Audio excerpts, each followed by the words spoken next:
नमस्कार, मैं जितेंद्र चतुर्वेदी। मतांतर में आप लोगों का स्वागत है। बात हम लोग करेंगे ex chief justice of India Ranjan Gogoi की किताब पर। उस किताब ने विस्फोटक खुलासे किए हैं, ऐसे खुलासे कि पैरों के नीचे से जमीन खिसक जाए।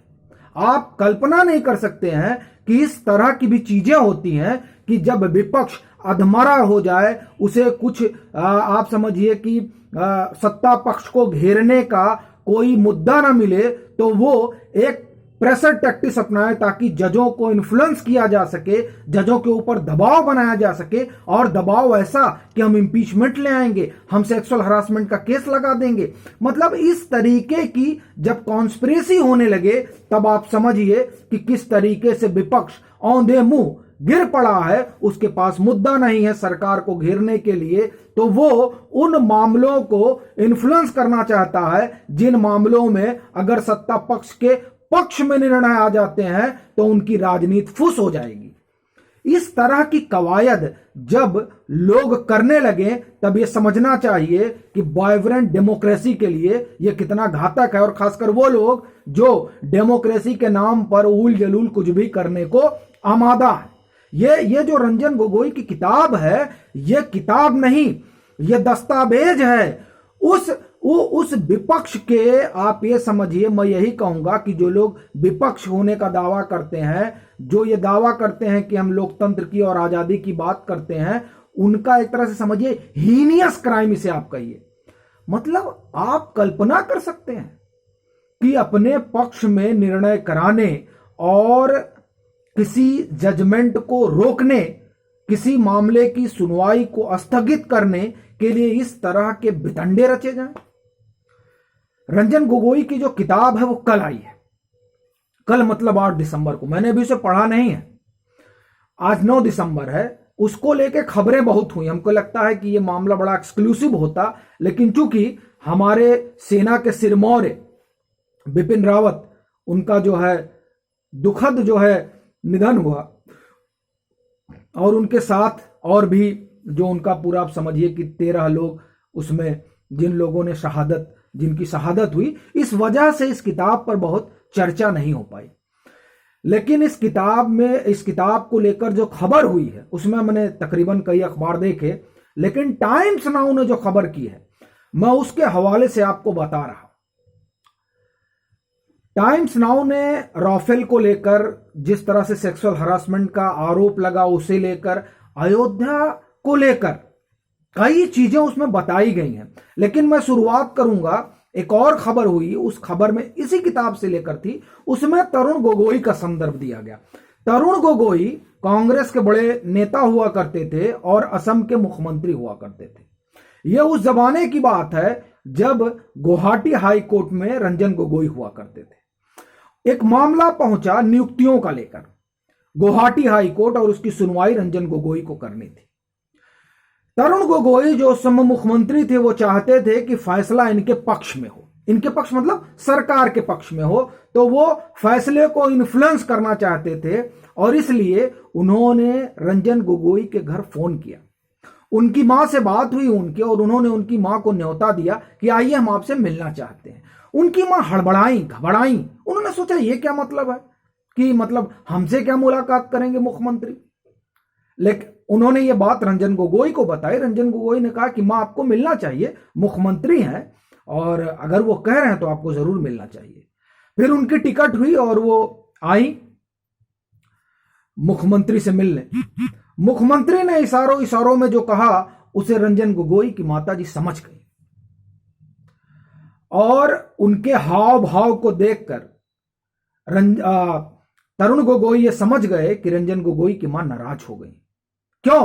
क्योंकि वो जुडिशरी के फैसलों को इन्फ्लुएंस करना चाहते थे।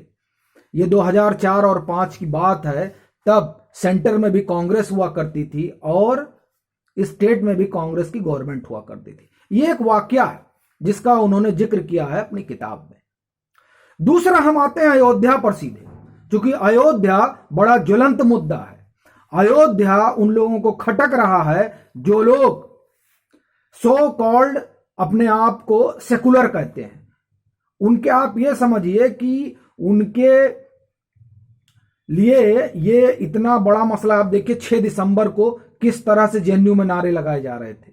ये अयोध्या का दर्द है, जो हिंदुस्तान की पहचान है, जहां पर रामलला का मंदिर होना चाहिए और जिस आप ये समझिए सनातन सभ्यता और संस्कृति की वो आत्मा है, अगर उनका वहां मंदिर बनता है तो उस मंदिर से लोगों को कितना दर्द है। इस दर्द को एक तरीके से समझिए कि रंजन गोगोई की किताब में बताया गया। वो कहते हैं कि दीपक मिश्रा अयोध्या मामले की सुनवाई करने वाले थे और तय था कि यह सुनवाई अब होगी, लेकिन उसी बीच इंपीचमेंट का मामला आ जाता है। आप देखिए, वो कहते हैं कि एक ये चर्चा हुई कि दरअसल इंपीचमेंट इसलिए लाने की कवायद शुरू हुई ताकि अयोध्या के मामले को दीपक मिश्रा न सुने। वो आगे कहते हैं अपनी किताब में कि देखिए, मेरे पास इस तरह के कोई प्रमाण नहीं है कि वो मामला ना सुने इस वजह से इंपीचमेंट लाया गया था, लेकिन बाद के समय में जब मैं कई मामले सुनने लगा, जैसे कि राफेल का, एनआरसी का और अयोध्या था, इस तरह के जब मामले मैं सुनने लगा और जिस तरह की समस्या से मैं गुजरने लगा, तो मुझे लगा कि शायद उस समय जो चर्चा हो रही थी वो सही थी। अब आप देखिए उन्हें किस तरह की परिस्थितियों से रूबरू होना पड़ा।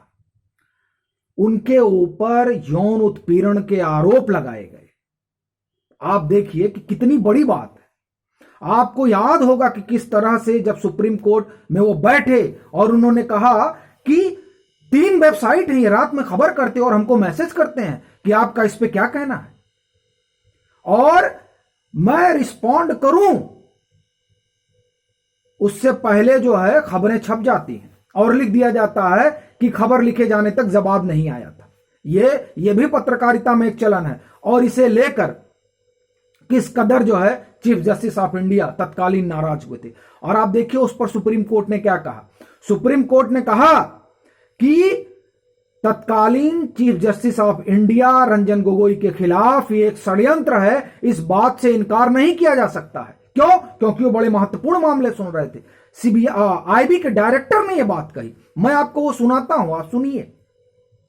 The book has reproduced the order by a bench led by the Justice S.K. Kaul, which has quoted Justice Patnaik panel date February 18, 2021, which said a conspiracy against the then CJI Ranjan Gogoi cannot be ruled out. आगे सुनिए आप, फिर मैं आपको बताता हूं कि IB के डायरेक्टर ने क्या कहा। The learned judge has recorded in the final paragraph that the director of the IB in this letter dated 5/7/2019 has stated that on account of the then Chief Justice of India taking serious thug decision like in the case relating to the National Register of Citizen, there was a strong reason to believe that the person who have unhappy with those decision has the conspiracy against the then Chief Justice of India. आप सोचिए कि आप निर्णय से खुश नहीं हैं तो आप कॉन्स्पिरेसी रचेंगे। यही बात उन्होंने अपनी किताब में लिखी है कि पहले तो ये मैं मान रहा था कि नहीं, जो दीपक मिश्रा के लिए इंपीचमेंट लाया गया कि अयोध्या का वर्डिक्ट ना आए, ये जो चर्चा थी मैं उसे मानने को तैयार नहीं था और वैसे भी मेरे पास कोई पुख्ता प्रमाण नहीं थे। लेकिन जब मुझे इस तरह से परेशान किया जाने लगा तो मुझे लगा कि नहीं, वो बात सही रही होगी। फिर आप राफेल में देखिए, राफेल में वो कहते हैं कि देखिए राफेल का मामला आया, हमने देखा तो हमने ये पाया कि मसला नेशनल सिक्योरिटी का है। हमने जो है बातचीत की और फिर हमको लगा कि ये जो है ये सड़क का टेंडर नहीं है कि इस पर बैठकर बहस की जाए, ये राष्ट्रीय सुरक्षा से जुड़ा हुआ मसला है, इसलिए इस पर जब हम आश्वस्त हो गए तो हमने उस पर अपना निर्णय दे दिया। लेकिन देखिए किस तरह से पेट में दर्द हुआ कि चौकीदार को चोर तक कहा जाने लगा। मतलब आप कल्पना कर सकते हैं कि किस तरह से चीफ जस्टिस ऑफ इंडिया को इन्फ्लुएंस करने की कोशिश हो रही थी। मैंने आपको दोनों ही बातों की का जिक्र किया जो ex chief justice of India की किताब में है, जिसको वो नरेट करते हैं। आप देखिए ये क्या लिखता है Times Now, sexual harassment allegation to prevent me. आप इसे एक बार फिर से मैं पढ़ूंगा और आप सुनिए। Sexual harassment allegation to prevent me from hearing Rafale NRC, vested interest at play to remove particular जजेस from a case, suggests justice Gogoi. आप ये देखिए, बाकी तो उनकी जो किताब है वो किताब अभी बहुत कुछ बताएगी, बहुत खुलासे होंगे, और ये किताब मैं एक बार पढ़ता हूं, उसके बाद और कई चीजें हैं जो निकल कर सामने आएंगी और पता चलेगा कि क्या क्या हो रहा था जब इस तरह की चीजें चल रही थी। इन्होंने एक और घटना का जिक्र किया है, उस घटना पर हम लोग बाद में आएंगे। और चलते चलते आपसे यही कहेंगे कि आप ये देखिए और समझिए कि किस तरह की चीजें हो रही थी जुडिशरी को इन्फ्लुएंस करने के लिए। अभी के लिए फिलहाल इतना ही। आप मतांतर को सब्सक्राइब कीजिए, वीडियो को लाइक और शेयर कीजिए, और अपने सुझाव जरूर साझा कीजिए। इस किताब को लेकर हम फिर हाजिर होंगे और एक नए खुलासे के साथ जो ex chief justice of India ने अपनी किताब में किया है।